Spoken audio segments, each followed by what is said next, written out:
మనం అదిరిపోయి బట్టలు వేసుకొని కిరాకున్నావు మామా. చాందా చాందా చాందా బోల్ రే. క్వాలిటీ బెస్ట్, బెస్టర్, బెస్టెస్ట్, రేట్ తక్కువ తక్కువ తక్కువెస్ట్. పండగ కాకపోయినా KLM లో ప్రతిరోజు పండగే. 365 డేస్ ఆఫర్స్. మిమ్మల్ని కొంతమంది ఒక ట్యాగ్ తో పిలుస్తున్నారు. Your a nepo political kid of Andhra Pradesh. Breakup లాంటిది కూటమిలో అయితే సీఎం ఎవరు? ఇప్పుడు ఏం చేయబోతున్నారు ఆ రిషికొండని?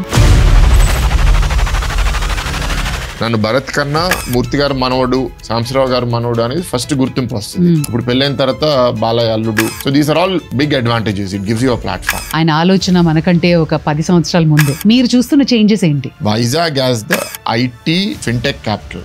అమరావతిలో we want bring quantum value. Bharat garu మీరు ఒకటి అన్నారు పార్లమెంట్ లో, deemed universities should be autonomous అని. వైసీపీ గవర్నమెంట్ లో నేను అగేన్స్ట్ గా వాళ్ళు భావిస్తారు కాబట్టి ఎట్లాగైనా సరే గీతంని నాశనం చేద్దాం అనే ఆలోచన వాళ్ళకు ఉంటుంది. డీమ్డ్ యూనివర్సిటీ అయినప్పుడు అంత చేయడం ఈజీ కాదు. ఒక రెంటెడ్ బిల్డింగ్ లో మీరు ఒక IB స్కూల్ నడపడం కష్టం. సో అంత ల్యాండ్ కొనాలి, బిల్డింగ్ కొనాలి అంటే ఖర్చు అవుతుంది. ఇవన్నీ పెట్టుబడులు పెడితే ఫీజు పెరిగిపోతుంది. ప్రధానంగా అబవ్ మిడిల్ క్లాస్ రిచ్ పీపుల్లే వెళ్ళగలుగుతారు. మిగతా 90% వాళ్ళకి ఏంటి దారి? జగన్మోహన్ రెడ్డి గారు ఒక ఊరు వెళ్ళినప్పుడు ఒక పర్టికులర్ పర్సన్ మెడమించి వెళ్ళిపోయింది మండి. 2 రోజులు సైలెన్స్. వీడియో వచ్చిన తర్వాత డ్రామా స్టార్ట్ అయింది. ఒక కల్ప్రిట్ని మేము పనిష్ చేస్తే మీరు జైలుకి వెళ్ళి ఆ కల్ప్రిట్ని కలిసి చాలా మంచోడు, చాలా అమాయకుడు అలా చెప్పినందుకు 164 మంది ఓడిపోయారు. రెడ్ బుక్ ఎప్పుడైనా చూసారా? చిన్న కుటుంబాల్లోనే తగాదాలు వస్తాయి. కూటమిలో తగాదాలు వస్తే ఒక బ్రేకప్ అంటూ అవుతుంది. పవన్ కళ్యాణ్ గారు కూడా రాజకీయ నాయకుల గురించి మీరు విన్న అతి పెద్ద జోక్? రాజకీయ నాయకులు అనుకున్న దానికన్నా మంచి వాళ్ళని నేను భావిస్తాను. అదే జోక్. చాలా మంది వచ్చి మీరింత మంచి మెజారిటీతో గెలిస్తే ఈ ఇష్యూ మీరు చేసేయాలంటే కొన్ని ఇష్యూస్ అంత ఈజీగా చేయలేము. The most important person in your life? I'm weekend husband. ఆ డిస్టెన్స్, ఆ బాధ ఉంటుంది ఏంటంటే కలిసి ఉండట్లేదని.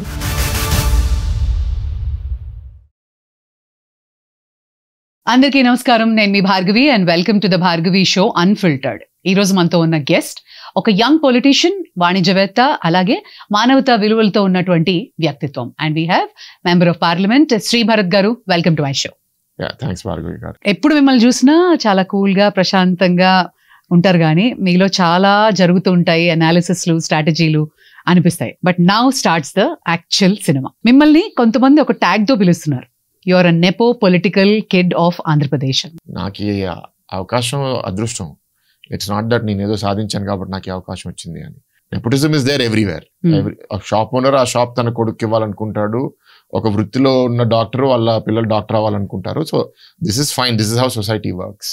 But things that people covet, నాకు ఇది అయితే బాగుంటుంది అనుకున్న వాళ్ళు అది నా బదులు ఇంకెవరికి వెళ్తే అన్హ్యాపీనెస్ ఉంటుంది. అవకాశం కూడా ఏంటంటే ఇప్పుడు మీరు తెలుగు ఇండస్ట్రీ చూస్తే most of the successful actors are children, grandchildren of previous actors. There's a curiosity in people. వాళ్ళు ఎట్లా ఉంటారు, వాళ్ళు ఎట్లా చేస్తారు, వాళ్ళని ఫాలో చేయాలి, వాళ్ళకి ఫేమ్ కూడా చాలా త్వరగా రావడము. పాలిటిక్స్ కూడా అంతే. If I contest in Vizag, నన్ను భరత్ కన్నా మూర్తి గారు మనవడు, సాంబశివరావు గారు మనవడు అనేది ఫస్ట్ గుర్తింపు వస్తుంది. ఇప్పుడు పెళ్ళైన తర్వాత బాలయ్య అల్లుడు. So these are all big advantages. It gives you a platform. ఆ ఎక్స్పెక్టేషన్స్ నిలబెట్టుకోవాలి అనేది ఒకటి. But I'm not the person who feels that నేను వాళ్ళు నడిచిన దారిలోనే నడవాలి అని. Yes, there are many good things that they stand for, but I have to make my own path.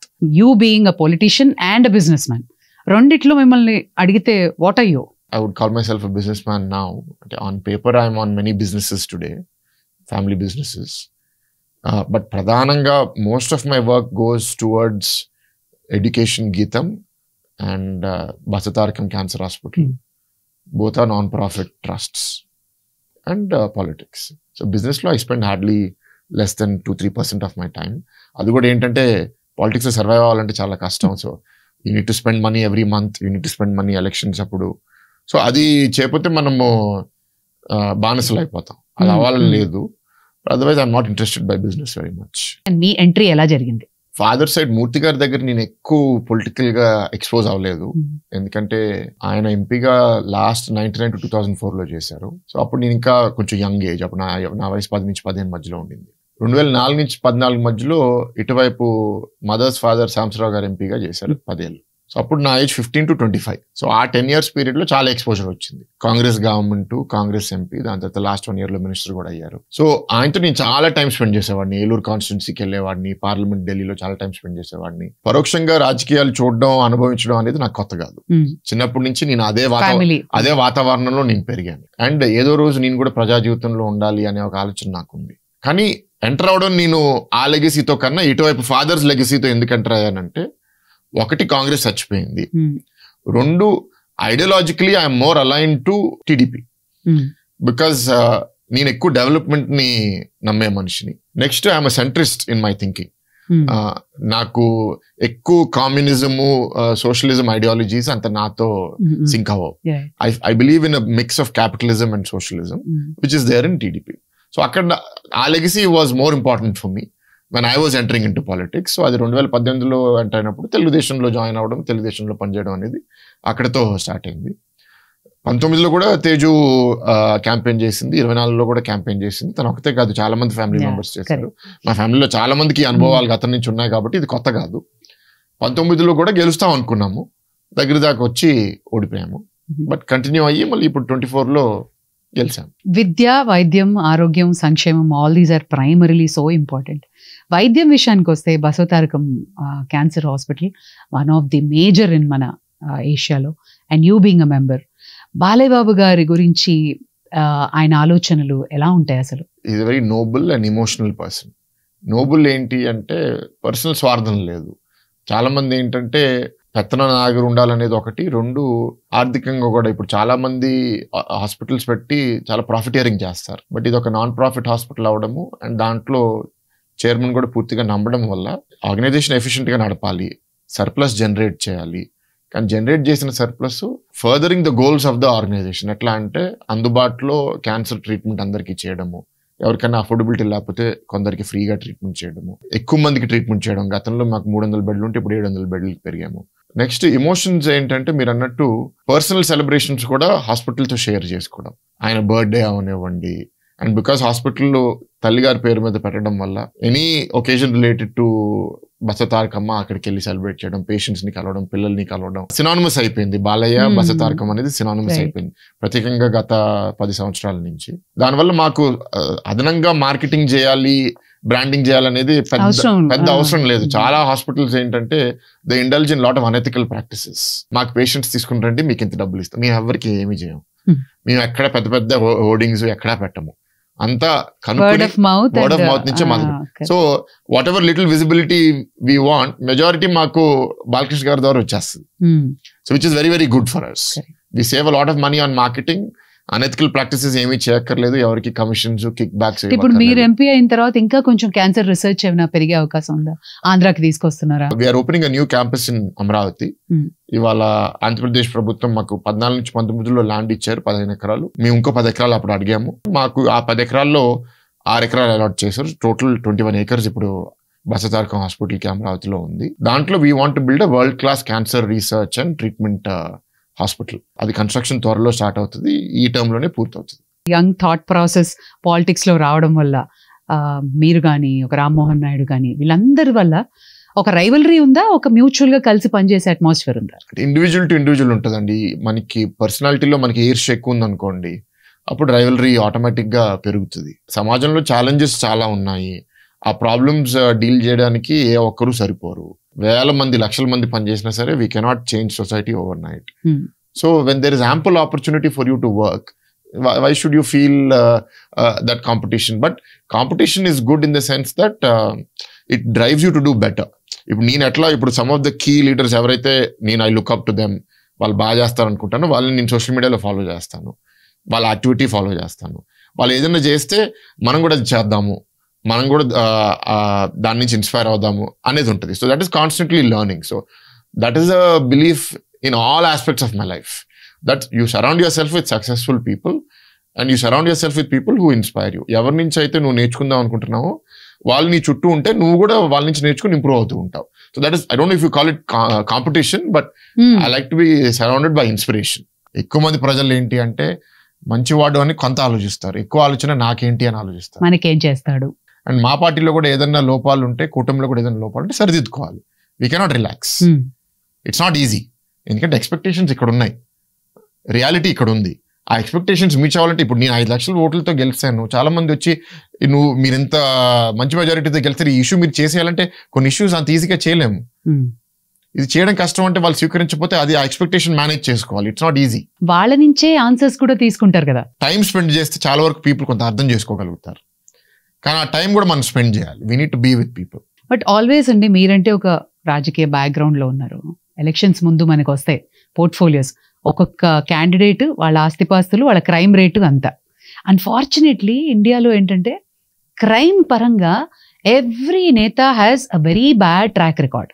Having said that వాళ్ళే ఎలక్షన్స్ లో నిలబడ్డాం, వాళ్ళే మన లీడర్లు అవ్వడం, ఏంటి పరిస్థితి? There is 2 aspects to it అండి. ఒకటి క్రిమినల్స్ పాలిటిక్స్ లోపలికి వస్తున్నారా అనేది. Next, once you come in to politics, what are you subjected to? క్రిమినల్సే పాలిటిక్స్ వస్తున్నారంటే జనరల్ సొసైటీ రూల్ ఏంటంటే బలంగా ఉన్నవాడు బలహీనంగా ఉన్న వాళ్ళని శాసిస్తాడు. బలంగా నేను ఎట్లా అవుతాను? ఆర్థికంగా, అంగబలం వల్ల. అంగబలం ఎట్లా వస్తుంది? నేను రౌడీజం చేస్తే, గుండాయిజం చేస్తే, ఆ వృత్తిలో నేను ఉన్నప్పుడు ఆటోమేటిక్గా కేసులు ఫైల్ అవుతాయి నా మీద. బట్ జనాలు కూడా వాళ్ళకే ఓటేస్తున్నారు. ఎందుకు? జనాలకి ఏంటి, నా సమస్య ఎవరు పరిష్కరిస్తారు వాళ్ళే నాకు ఇంపార్టెంట్. చాలా నీతివంతుడు అవ్వచ్చు కానీ సమర్థవంతుడు కాకపోతే నేను ఓటేయను అని ఒకవైపు. రెండోది వాట్ ఐ సేయింగ్ ఇస్, వచ్చిన తర్వాత మనం ఫేస్ చేయాల్సింది ఏంటి? 2019లో నా మీద ఒక ఫాల్స్ కేసు వేశారు. ఎలక్షన్ కోడ్ నేను వైలేట్ చేశాను, ఏదో చేశాను. అల్టిమేట్గా 5 years కోర్టు చుట్టూ తిరిగాము. ఆ కోర్ట్ కేసు క్లోజ్ అయిపోయింది. I have to face, I have to answer it.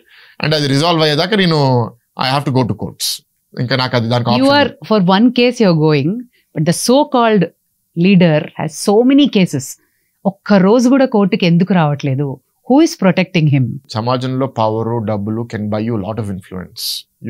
అందుకే కామన్ మ్యాన్ ఎందుకు కోపంగా ఫీల్ అవుతాడంటే, వాళ్ళకంటే ఒక చట్టం, నాకంటే ఒక చట్టమా, వాళ్ళకొక న్యాయం, నాకు ఒక న్యాయం అనేది. Yes, if I'm in an important position, my time is important, నా కోసం కొన్ని ప్రివిలేజెస్ ఉంటాయి. మరీ అది అబ్యూజ్ చేసి సీరియస్ కేసెస్లో మనము A1, A2, A3గా ఉన్నప్పుడు కూడా మనం అటెండ్ అవ్వకపోతే అసలు మన లీగల్ సిస్టంలో మనమే సమాజానికి ఒక బ్యాడ్ మెసేజ్ ఇస్తున్నట్టు నేను నమ్ముతాను. జగన్మోహన్ రెడ్డి గారు ఒక ఊరు వెళ్ళినప్పుడు ఒక పర్టికులర్ పర్సన్ మెడమించి వెళ్ళిపోయింది బండి. ఆ ఇన్సిడెంట్ తీసుకున్న ఒక సోషల్ వార్ నడుస్తుంది. ఒక నేత కోసం అంత అభిమానం ఫీల్ అవుతారు. మీరు యూ బీయింగ్ రాజకీయ పరంగా, సినిమా పరంగా రెండింటికి చాలా దగ్గరగా ఉన్నారు. My question is, you should be a ideal leader than a wrong example. స్పష్టంగా ఏం జరిగిందో ఆ వీడియో వచ్చేదాకా నాకు తెలియదండి. ఒక పెద్ద ఆయన చనిపోయాడు, అది ఆయన convoy is involved in that accident అని తెలుసు. వీడియో వచ్చిన తర్వాత ఆయన కారులో ఉండగా డ్రైవర్ నడుపుతూ టైర్ కింద అలా తల డ్రాగ్ చేసుకుంటూ ఎంతో 10-20 meters వెళ్ళారు. ఇప్పుడు ఆయన చనిపోయాడు. మరి కార్ కింద ఆయన ఉన్నాడని మీకు తెలీదా? అక్కడ ఉన్న వాళ్ళందరికీ వాళ్ళు చూస్తారు కదా. అంటే మీరు ఆయన్ని తీశారు, అప్పటికి బతుకున్నారో లేదో మనకు తెలియదు. అంబులెన్స్ ఎక్కి చనిపోయాడు, అక్కడే చనిపోయాడు, మనకు తెలియదు. మీరు అంబులెన్స్కి తీసుకెళ్ళినట్టు మీరు ఎక్కడన్నా చెప్పారా? ఎక్కడ దాని గురించి మాట్లాడలేవు. 2 రోజులు సైలెన్స్. వీడియో వచ్చిన తర్వాత డ్రామా స్టార్ట్ అయింది, అటాకింగ్, ఇలా జరిగింది, అట్లా జరిగింది. సింపుల్గా మీరు మారల్ రెస్పాన్సిబిలిటీ ఉన్న వాళ్ళు ఏంటంటే, yes, when you are an important leader, మిమ్మల్ని చూడడానికి చాలా మంది రావచ్చు, కొన్నిసార్లు యాక్సిడెంట్లు జరగవచ్చు. మారల్గా మీరు చేయాల్సింది ఏంటి? ఏదైనా యాక్సిడెంట్ జరిగినప్పుడు వెంటనే వాళ్ళకి రిలీఫ్ మీరు ప్రొవైడ్ చేయించాలి. పర్సనల్గా మీరే వెళ్తే బాగుంటుంది. సరే మీరు వెళ్ళలేదు, ఒక నమ్మకస్తుడికి ఇచ్చి దీన్ని చూసుకోండి జాగ్రత్తగా అని చెప్పి ఒక స్టేట్మెంట్ కూడా ఇష్యూ చేసి, పలానా లీడర్ని వీళ్ళతో పంపించాను హాస్పిటల్కి చూసుకోవడానికి, దురదృష్టవశాత్తు చనిపోయాడు అని అంటే అది రెస్పాన్సిబిలిటీ తీసుకున్నట్టు. అది బాడీని అక్కడ పక్కన పడేసి వెళ్ళిపోయి దొరికిన తర్వాత డ్రామా అంటే ఎంత దుర్మార్గం. అది కూడా మళ్ళీ పాలిటిక్స్కి వాడుకోవడము. ఆయన వైఫ్ని మళ్ళీ when he is accused in the death of that person, can you meet the wife? కలిసి మళ్ళీ ఇంకేం భయపెట్టారో, ఏం చెప్పించారో ఆవిడతో. మీరు అక్కడ రూల్స్ మీరు ఉల్లంఘించి అవసరమైన దానికన్నా ఎక్కువ మందికి మీరు బహుశా డబ్బులు ఇచ్చి మొబిలైజ్ చేసి తీసుకొచ్చి దానివల్ల ఒక మనిషి చచ్చిపోతే దానికి మీరు మారల్ రెస్పాన్సిబిలిటీ తీసుకోవట్లేదు. ఏ నాయకుడైనా ప్రభుత్వ అధికారన్నా చట్టాన్ని ఉల్లంఘించి చట్టం వాళ్ళ చేతిలో తీసుకుని చేస్తే, వాళ్ళకి కానీ లీగల్ కాన్సిక్వెన్సెస్ ఉండకపోతే, it sends a very bad message to society. వాళ్ళని చూసి 10 మంది తయారవుతారు. వాళ్ళకి మనం ఎప్పుడైతే చెక్ పెడతామో సమాజంలో ఆర్డర్ వస్తుంది. అది చేయాల్సిందే. అది ఆఫీసర్ అవనివ్వండి, నాయకుడు అవనివ్వండి, వాళ్ళ కర్మ సిద్ధాంతం అనేది ఉంటుంది కదా. సో ఆ కర్మ అనేది అందరికీ తగులుతుంది, అది తగలాలి కూడా. తగిలితేనే సమాజం బ్యాలెన్స్డ్ గా ఉంటుంది. చంద్రబాబు నాయుడు గారు జైలుకి వెళ్ళినప్పుడు వాట్ యు వెంట్ త్రూ? ఒక నాయకుడిగా ఆపోజిషన్ లో ప్రతిపక్షంలో పనిచేసి ఉండాలంటే మెంటల్ గా మనం స్ట్రాంగ్ అవ్వాలి. So we have become mentally much stronger by the time 2023 వచ్చేసరికి మేము అందరం చాలా స్ట్రాంగ్ అయ్యాము ఎవరైతే ఫైట్ లో ఉన్నామో. సో బాబు గారిని చేసినప్పుడు అంత దూరం వెళ్తాడా అని ఊహించలేదు. జైలు దాకా పెట్టే అంత మూర్ఖత్వం ఉండదేమో అనుకున్నాం, చేశాడు. అంటే ప్రతి లెవెల్లో వాళ్ళు ఎట్లా ఉంటారంటే దీనికన్నా దిగజారు అనుకునేసరికి ఇంకోటి. సో అది చేశారు. ఆయనతో లొకేషన్ కలిసి మాట్లాడి మేము అడిగే వాళ్ళం ఎట్లా ఉన్నారంటే ధైర్యంగా ఉన్నారు, పోరాడదాం, మూర్ఖత్వంగా ఇక్కడ కొడితే ఇక్కడ కొట్టి ఇక్కడ కొడితే అది కాదు కదా, unit be intelligent on how to face the battle. ఆ ఇంటెలిజెన్స్ తో నావిగేట్ చేసాము. దేవుడి దైవాలు కూడా అన్ని కలిసి వచ్చినాయి. కూటమి కూడా దానివల్ల కొంచెం యాక్సిలరేట్ అయి ఫామ్ అయింది. సో మంచి పరిణామాలు వచ్చినాయి సమాజం కోసం. ఆ స్ట్రెంత్ ఇప్పుడు స్టేట్ కి మనకు వస్తుంది. సీఎం గారు అంటే ఒక విజనరీ చీఫ్ మినిస్టర్ అంటారు. ఆయన ఆలోచన మనకంటే ఒక 10 సంవత్సరాల ముందే. సో 2047 విజన్ గురించి కూడా ఆయన ఆలోచిస్తూ దాన్ని ఆల్రెడీ ఇంప్లిమెంటేషన్ స్టార్ట్ చేస్తున్న క్రమంలో మీరు చూస్తున్న చేంజెస్ ఏంటి? చాలా మంది 25 సంవత్సరాల ముందుకి చూసి ఎట్లా ఉంటది సమాజం అనేది ఊహించలేరు. చాలా తక్కువ మంది చేయగలుగుతారు. సో ఎప్పుడైనా సరే మనం అట్లా చేసినప్పుడు మెజారిటీ ఆఫ్ ద పీపుల్ ఎందుకు చేస్తున్నారు, అది నిజంగా అవుతుందా అవ్వదు, అవన్నీ మనకి ఇప్పుడు ఎందుకు, ఓన్లీ ఫర్ పీపీటీలు అని అనుకుంటారు. కానీ లక్కీగా మనకున్న అదృష్టం ఏంటంటే ఆల్రెడీ బాబు గారు గతంలో ఒకసారి చేస్తున్నారు. 2020 95 నుంచి 2004లో కూడా ఆయన అట్లా మాడితే అప్పుడు అట్లా అలా విమర్శించారు. కానీ ఇప్పుడు మన హైదరాబాద్ లో ఉన్నాము, మీరే హైదరాబాద్ ఎట్లా తయారైందో చూశారు. సో ఇప్పుడు ఆల్రెడీ ఒకసారి చేశారు కాబట్టి ఆ సేమ్ లెవెల్ ఆఫ్ అప్రిహెన్షన్ అపనమ్మకం అనేది లేదు. కానీ డైలీ ప్రాబ్లమ్స్ వెళ్ళిపోవు కదా. ఇప్పుడు నాకు మా ఇంట్లో మంచి క్వాలిటీ వాటర్ రావట్లేదు. 20 సంవత్సరాలు ఏమవుతుందో నాకేంటి, ఫస్ట్ నాకు మంచి వాటర్ కావాలని. సో అందుకే మనం బ్యాలెన్స్ చేసుకోవాలి. ఇవాళ ఉన్న సమాజంలో అవసరాలని తీర్చుతూ భవిష్యత్తు కూడా తీసుకెళ్ళాలి. ఆ బ్యాలెన్స్ అనేది ప్రభుత్వం మేనేజ్ చేసుకోవడం is a challenge. And coming to Lokesh గారు, ఆయన విజన్ ఎలా ఉంటుంది and what is he up to the next coming up? ఒక 6 ఏళ్ల క్రితం లేకపోతే 10 ఏళ్ల క్రితము ఆయన ఇమేజ్ ని టార్నిష్ చేయాలి, ఆయన్ని దిగజార్చే విధంగా మాట్లాడాలి ఆయన గురించి అనేది ఎక్కువ అటెంప్ట్స్ ఉండేవి, ట్రోలింగ్ చేయడము. అదే ఇప్పుడు మీరు ఇది లాస్ట్ 5 years ఆపోజిషన్ ఉండడము, యువగలం పాదయాత్ర, ప్రభుత్వంలోకి వచ్చే సంవత్సరం, ఆ విధంగా ఒకరు కూడా మాట్లాడట్లే. ఇప్పుడు అందరు ఇన్ఫాక్ట్ నెగిటివ్ గా రెడ్ బుక్ అని మమ్మల్ని భయపెడుతున్నాడు, మేము భయపడుతున్నాము, మాకు భద్రత కావాలి అనే విధంగా వచ్చిందంటే ఎంత టర్న్ అరౌండ్ మీరే ఒకసారి ఊహించండి. అండ్ ఈయన కూడా అపోజిషన్ లో ఉన్నప్పుడు అగ్రెసివ్ గా ఉండడము, ఫైట్ చేయడం ఒకటి, గవర్నమెంట్ లో వచ్చిన తర్వాత ఆ మెచ్యూరిటీతో హ్యాండిల్ చేయడం. ఏంటంటే 151 సీట్లు ఉన్న పార్టీని 11 సీట్లకి జనాలు తగ్గించారు. సో ఈయన కూడా చాలా వేదికల్లో చెప్పారు, మనం సరిగ్గా చేయకపోతే జనాల నాడి మనం అర్థం చేసుకోకపోతే 164 సీట్లని 14 చేయడం పెద్ద కష్టం కాదు. సో మనం ఆ రెస్పాన్సిబిలిటీతో పనిచేయాలి, జనాలకి అందుబాటులో ఉండాలి, వాళ్ళ ఫీడ్బ్యాక్ తీసుకోవాలి. So he is like that. ఎక్కువ వింటారు, ఆ మెచ్యూరిటీతో ఆయన కండక్ట్ చేసుకుంటున్నాడు. And bringing new thinking, new ఆలోచన. ఏంటంటే ఆబ్వియస్లీ టెక్నాలజీని తీసుకుంటాడు, లక్కీగా ఆయన ఐటీ మినిస్టర్ అవడం వల్ల కరెక్ట్ పోర్ట్ఫోలియో ఆయనకు ఉంది. దాని ద్వారా ఐటీ ఇన్వెస్ట్మెంట్స్ తీసుకుంటాడమే కాదు, గవర్నమెంట్ అసలు ఏ టెక్నాలజీని వాడుతుంది, ఏ ప్లాట్ఫామ్ మీద పని. వాట్సాప్ ఒక ఉదాహరణ. ఈ ఫైల్ అనేది 14 నుంచి 19లో మొదటిసారి ఆంధ్ర రాష్ట్రంలో పేపర్ సైన్ అవసరం లేదు, కంప్యూటర్ లోనే ఫైల్ అప్రూవ్ చేయొచ్చు. అట్లా రకరకాల టెక్నాలజీస్ రీచ్ అవుట్ అవ్వాలన్నా you can just message and you can reach out to the department. Exactly. చాలా బాగా షేప్ అయ్యారు, చాలా బాగా ఆలోచిస్తున్నారు. We're very happy. ఒక person can make or break అంటారు. బ్రేక్ చేసి రాష్ట్రాన్ని ఒక 10 లక్షల కోట్ల అప్పులో ఉన్నప్పుడు ఒకవైపు డెవలప్మెంట్ చేయాలి, అవకాశాలు ఇప్పించాలి, అప్పు తీర్చాలి. హౌ ఇస్ ఇట్ పాసిబుల్ ఇవన్నీ? 95లో కూడా వెన్ చంద్రబాబు గారు ముఖ్యమంత్రి అయినప్పుడు అప్పుడు కూడా రాష్ట్రం చాలా ఆర్థిక ఇబ్బందులు ఉండింది. అప్పుడు ఇంత టెక్నాలజీ కూడా లేదు. ఇన్ఫాక్ట్ అప్పుడు చేయడం ఇంకా కష్టం. ఇప్పుడు టెక్నాలజీ విపరీతంగా ఉంది. ఇప్పుడు గవర్నమెంట్ సర్వీసెస్ మీరు ఉదాహరణగా తీసుకోండి. 300 సర్వీసెస్ ఆల్రెడీ వాట్సాప్ లో లాంచ్ చేశాము. చాలా మంది ఒక బేసిక్ సర్వీస్ కోసం ఒక గవర్నమెంట్ ఆఫీసర్ చుట్టూ తిరిగే బదులు వాట్సాప్ లో చేసుకోగలుగుతున్నారు. కానీ దాని అవగాహన ఇంకా సమాజంలో పెరగాలి. మెల్లమెల్లగా వర్డ్ ఆఫ్ మౌత్ లో పెరుగుతుంది. డిసెంబర్కి వచ్చేసరికి 99% ఆఫ్ ద సర్వీసెస్ వాట్సాప్ లో పెట్టేయాలనేది ప్రభుత్వ లక్ష్యం. దీని ద్వారా ఏమవుతుంది, గవర్నమెంట్ లో ఎఫిషియన్సీ విపరీతంగా పెరిగిపోతుంది, సమాజంలో సిటిజన్ ప్రొడక్టివిటీ పెరుగుతుంది, పాజిటివిటీ పెరుగుతుంది. ఆ టైం వాళ్ళు ప్రొడక్ట్ గా యూజ్ చేస్తే ఎకనామిక్ గ్రోత్ ఇంకా పెరుగుతుంది. నెక్స్ట్ పెట్టుబడులు తీసుకుని వస్తున్నాము. పెట్టుబడులు ఎప్పుడైతే మనం తీసుకొస్తామో ఇక్కడ ఎకనామిక్ యాక్టివిటీ వల్ల జీతాలు పెరుగుతాయి, జీతాల వల్ల టాక్సేషన్ పెరుగుతుంది, దానివల్ల మనం మళ్ళీ పైకి రాగలుగుతాం. కానీ ఈ షార్ట్ టర్మ్ లో మన ఎలక్షన్ ప్రామిసెస్ ఉన్నాయి, సూపర్ 6 అమలు చేయాలి, అది కాకుండా అభివృద్ధి చేయాలంటే ఇన్ఫ్రాస్ట్రక్చర్ మీద మనం ఇన్వెస్ట్ చేయాలి. ఈ రెండు చేయడానికి వెంటనే మన రెవెన్యూ ఇవాళ 3 లక్షల కోట్లు ఉంటే అది 5 లక్షల కోట్లు 1 year లో అవ్వదు. మన గ్రోత్ యాన్యువల్ గా ఒక 9-10% ఉందంటే దాన్ని 15% చేయాలనేది మా లక్ష్యం తప్ప 100% చేయలేము మేము. సో ఆ బ్యాక్గ్రౌండ్ లో ఏంటి అంటే షార్ట్ టర్మ్ లో మేము కూడా అప్పు తీసుకోవాల్సి వస్తుంది, తీసుకుంటున్నాము.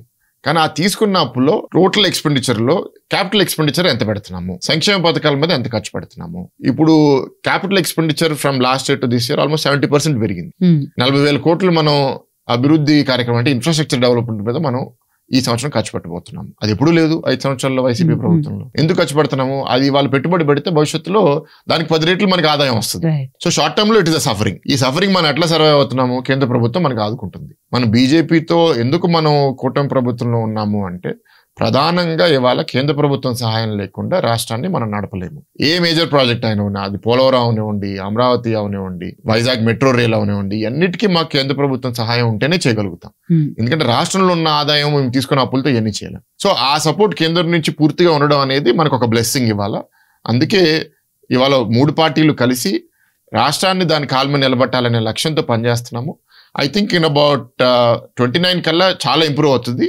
34 కల్లా మనం ఇండిపెండెంట్ అయిపోతాం. ఫర్ సపోజ్ చిన్న కుటుంబాల్లోనే తగాదాలు వస్తాయి, కూటమిలో తగాదాలు వస్తాయి, ఒక బ్రేకప్ అంటూ అవుతుందా? మోడీ గారు, పవన్ కళ్యాణ్ గారు, చంద్రబాబు గారు ముగ్గురు as long as they are on the same page, కింద లెవెల్లో ఉన్న issues are not serious, easily will be managed. And ఆ కౌన్సిలింగ్ కూడా ప్రతి ఒక్కరు వాళ్ళ పార్టీస్కి వాళ్ళు ఇస్తున్నారు. ఏంటంటే ఎట్లా మనం కలిసి సేల్ అవ్వాలి, చిన్న చిన్న ప్రాబ్లమ్స్ని ఎట్లా సెటిల్ చేసుకోవాలి. సో ఇది బాగా జరుగుతుంది. So this way it self మనకి ప్రాబ్లం లేదు. బోనస్ ఏంటంటే మనకి అవతల వైపు ఒక దుర్మార్గుడు ఉన్నాడు. ఒక ఇంట్లో అన్నతమ్ముళ్ళు గొడవ పడుతున్నప్పుడు ఇంటి మీద దాడి చేయడానికి ఒక రౌడీనో గుండా వస్తే అన్నతమ్ముళ్ళు కలిసిపోతారు కదా. వాళ్ళ మధ్యలో విభేదాలు ఉన్నా సరే వాళ్ళు అసలు ఆ పూటకి వాళ్ళకి గుర్తురావు. సో అవతల వైపు వైసీపీ ఉన్నంత కాలం ఈ కూటమికి ప్రాబ్లం లేదు. బట్ అక్కడ 40% ఉంది కదా. It's not about the vote share, I'm talking about ఒక బూచోడు ఉన్నంత వరకు ఈ కూటమి ప్రభుత్వం ఎప్పుడు చిన్న లెవెల్ నాయకులు కూడా ఆ అవేర్నెస్ లో వాళ్ళు ఉంటారు. బ్రేకప్ లాంటిది కూటమిలో అయితే సీఎం ఎవరు అని జనాలు కూడా అనుకుంటుంటారు. Will it be deputy CM Pawan Kalyan గారా, అంత ఊపిరిపోసిన లోకేష్ గారా, లేదా సైడ్ లైన్ చేసిన జూనియర్ ఎన్టీఆర్ గారా? ఈ విశ్లేషణ ఎక్కువ యాక్చువల్ గా వైసీపీ వాళ్ళు మా పేరులతో మా పార్టీ టైటిల్స్ తో ట్విట్టర్ లో వాళ్ళు డిస్కషన్ స్టార్ట్ చేయడానికి స్టార్ట్ చేస్తున్నారు. బేసిక్ గా పాయింట్ ఏంటి అంటే ఆ విశ్లేషణ వస్తే టాపిక్ డైవర్ట్ అవుతుంది. అప్పుడు వాళ్ళు డిఫరెన్సెస్ మనం పెంచగలుగుతాము. ఎవరో తొందరపాటులో ఏదో ఒక కామెంట్ చేస్తారు, ఆ కామెంట్ మనోభావాల్ని దెబ్బతీస్తుంది, దానివల్ల వాళ్ళు గొడవపడి విడి తీసేస్తారు అనేది వాళ్ళ స్ట్రాటజీ. సో దీనికి మన బెస్ట్ స్ట్రాటజీ ఏంటి? ఇట్లాంటి క్వశ్చన్స్ కి మనం హైపోథెటికల్ డిబేట్స్ లోపలికి ఎంటర్ అవడం వల్ల సమాజానికి మేలేం లేదు. There is no point of discussion. Unanimous గా ఏంటంటే చంద్రబాబు నాయుడు గారు బాగా చేస్తున్నారు, విజనరీగా చేస్తున్నారని, పవన్ కళ్యాణ్ గారు కూడా ఆ సపోర్టు ఎండార్స్మెంట్ తో మనం మినిమం 10 ఏళ్ళు ఇట్లా పనిచేయాలనేది public platforms, multiple public platforms లో చెప్పారు. So that is less of a debate. Larger debate is with in the party. ఎవడు సీఎం అవుతాడనేది ఒక పార్టీలో కూర్చుని ఒకరు డిసైడ్ చేయడానికి కాదు. This is not some gift that you can give to anybody you want. People have to accept, people have to decide. అది people decide చేస్తారు. Telugu Desam party భవిష్యత్తులో ఎవరు మనకి ఫ్యూచర్ నాయకులు అంటే చాలా మంది యంగ్స్టర్స్ ఇవాళ షేప్ అప్ అవుతున్నారు. వాళ్ళకి నాయకత్వం వహించే విధంగా నారా లోకేష్ గారు చాలా బాగా డెవలప్ అవుతున్నారు. So if you ask me next 30 years who is going to lead the party very successfully, మా చాలా మంది మనసుల్లో లోకేష్ గారు బాగా చేస్తారనే నమ్మకం మాకుంది. So I can comment about ఆ party because it is internal to our affairs. మీరు ఇందాక కూడా అన్నారు కదా, మేము ఒక నాయకుడిని అంటూ చూస్ చేసుకోవడం జరిగింది అని చెప్పి. That is within the party కదా. పబ్లిక్ వచ్చేసరికి మనం ఇప్పుడు 3 పార్టీలతో కలిసి పోటీ చేశాము. Public has given a mandate and Chandrababu Naidu గారు ముఖ్యమంత్రిగా అందరూ యునానిమస్ గా సెలెక్ట్ చేసుకున్నారు.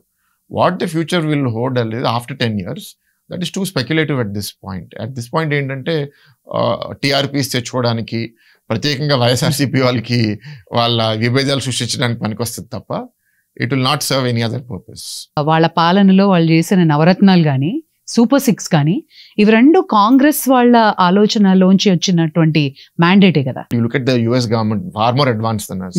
వాళ్ళకి ఇప్పటికి సోషల్ సెక్యూరిటీ బెనిఫిట్స్ ఉన్నాయి, వాళ్ళు వెల్ఫేర్ చేస్తున్నారు. ఎందుకు చేస్తున్నారు? అంత అడ్వాన్స్ అయిపోతే. బికాస్ ఒక క్యాపిటలిస్టిక్ సొసైటీలో కష్టపడి పనిచేసే వాళ్ళు, అవకాశం ఉన్న వాళ్ళు ఎదుగుతారు. అవకాశాన్ని వాడిన వాళ్ళు లేకపోతే అవకాశం రాని వాళ్ళు వెనకబడి ఉండిపోతారు. వెనకబడి ఉన్న వాళ్ళు వల్నరబుల్ పరిస్థితుల్లో ఏదో ఒక ఆరోగ్య సమస్య వచ్చి, వయసు పెరిగి, లేకపోతే వాళ్ళ కుటుంబంలో ఎవరిని చనిపోతే వాళ్ళు ఫైనాన్షియల్ గా ఎక్స్పోజ్ అయినప్పుడు వాళ్ళకి ఆదుకోవడానికి ఎవరు కుటుంబంలో లేనప్పుడు గవర్నమెంటే ఆదుకోవాలి. That is welfare. సో అది అడ్వాన్స్ నేషన్స్ చేస్తున్నాయి, మనము చేస్తాము, తప్పదు. We have to do it. If we get inspired by any idea or if you believe some idea is good, మనం అది కంటిన్యూ చేయడంలో మనకి ఆ మొహమాటమో లేకపోతే ఈగో ఉండకూడదండి. ఫర్ ఎగ్జాంపుల్ ఇప్పుడు అన్నగారు ₹2 బియ్యం అని పెట్టారు. దాని తర్వాత చాలాసార్లు కాంగ్రెస్ వచ్చింది, రాష్ట్రాలు విడిపోయిన తర్వాత కొత్త పార్టీలు వచ్చినాయి, బీఆర్ఎస్ వాళ్ళు ఆపారా? వేరే పేరుతో కంటిన్యూ చేశారు. అవును, ఆపేచ్చు కదా, ఎందుకు ఆపలేదు? ద పాయింట్ ఈస్ దట్ ఎప్పుడైనా సరే జనాల్ని ఆకర్షించే ఒక మంచి స్కీమ్ ఎవరైనా స్టార్ట్ చేస్తే దాని పేరు మారచ్చు, కానీ సమాజంలో దానిలో యాక్సెప్టెన్స్ వచ్చినప్పుడు ఏ సెన్సిబుల్ గవర్నమెంట్ అయినా కంటిన్యూ చేస్తుంది. ఇప్పుడు మేము fee reimbursement scheme for backward classes, schedule caste అనేది చంద్రబాబు నాయుడు గారు 2004 ప్రయర్ స్టార్ట్ చేశారు. రాజశేఖర రెడ్డి గారు దాన్ని స్కేలప్ చేసి అన్ని కాలేజెస్ కి అందరికీ ఇస్తాను అని దాన్ని పెద్దగా చేశారు. అమ్మఒడి తల్లికి ఇస్తాము అనేది ఒకరికి కాదు, ఎంతమంది పిల్లలు ఉంటే అంతమంది పిల్లలకి ఇస్తాము అని తల్లికి వందన పేరు మీరు ఇప్పుడు కంటిన్యూ చేస్తారు. If something we believe is good, taking it forward is a good thing. దురదృష్టం ఏంటంటే అన్నా క్యాంటీన్ సమాజంలో చాలా మంచి యాక్సెప్టెన్స్ వచ్చింది, కానీ ఆ అన్నా క్యాంటీన్ పేరుతో ప్రాబ్లమా దేంతో ప్రాబ్లమో నాకు తెలియదు, కానీ అది ఆపేశారు వాళ్ళు. So that is a sad thing. They should not have done that. మళ్ళీ మేము స్టార్ట్ చేసాము, ఇప్పుడు ఆల్మోస్ట్ ఒక 170 స్టార్ట్ చేసాము.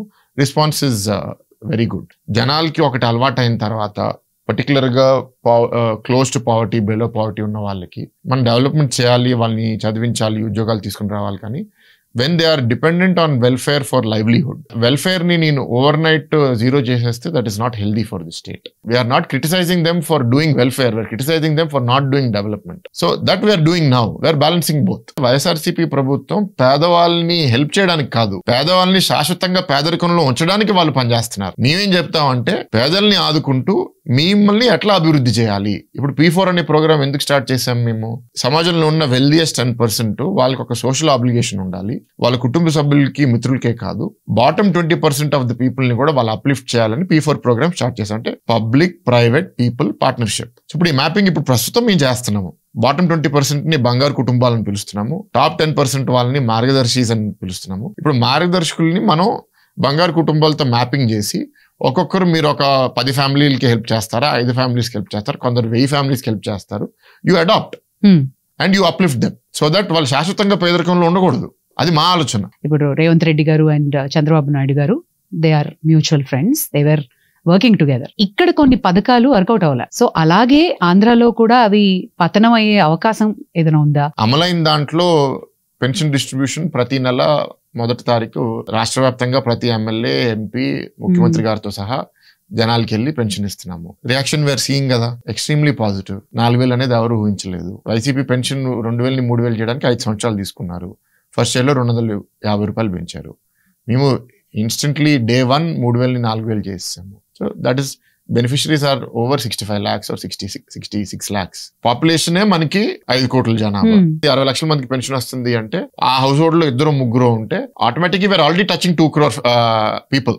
బికాస్ వాళ్ళ ఇంట్లో ఎవరికి ఒక benefit. So they are happy. Deepam పథకం ప్రతి మహిళకి మనము ప్రతి ఇంటికి దీపం ఇస్తున్నాము. ఎక్కడెక్కడ చిన్న చిన్న గ్యాప్లు ఉన్నాయో అది తీసుకుని మనం కరెక్ట్ చేస్తున్నాము. ఇప్పుడు తల్లికి వందనము అది కూడా మళ్ళీ 66 లక్షల బెనిఫిషరీస్ కి మనము ఇచ్చాము. చాలా మంది ప్రత్యేకంగా ఏంటంటే 2 పిల్లలు, 3 పిల్లలు, 4 పిల్లలు ఉన్నవారు ఎక్స్ట్రీమ్లీ హ్యాపీ. ఎందుకంటే మనం ప్రాక్టికల్ గా ఆలోచించాల్సింది ఏంటంటే, నాకు 3 పిల్లలు అంటే నేను ఒకరికే స్కూల్ పంపించి మిగతా 2 ఇంట్లో కూర్చోమని చెప్పాను కదా, 3 చదివించాలని ఉంటుంది. సో 3కి మనం ఎప్పుడైతే సపోర్ట్ ఇచ్చామో 3 ఆనందంగా స్కూల్కి వెళ్ళినప్పుడు that much more multiplication factor of happiness ఉంటుంది. So far these 3 I think are very successful. So first year లో ఇంత ఫాస్ట్ గా మేము అమలు చేసామంటే కేంద్ర ప్రభుత్వం సహాయం ఉండడం వల్ల సక్సెస్ఫుల్ గా చేయగలుగుతున్నామని నేను నమ్ముతున్నాను.